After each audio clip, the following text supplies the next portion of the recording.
ଖାଇ ପକେଇଲା। ସେ ବଦମାସ ସାପଟି ମୋ ଛୁଆମାନଙ୍କୁ ଖାଇ ପକେଇଲା।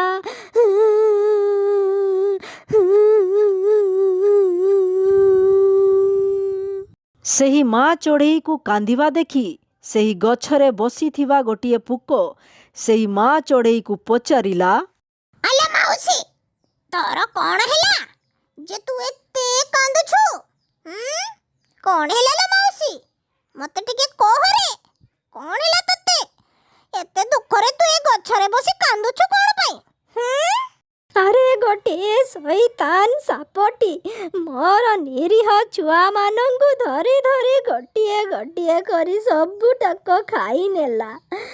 ସେଇଥିପାଇଁ ମୁଁ କିଛି ଉପାୟ ଖୋଜୁଛି।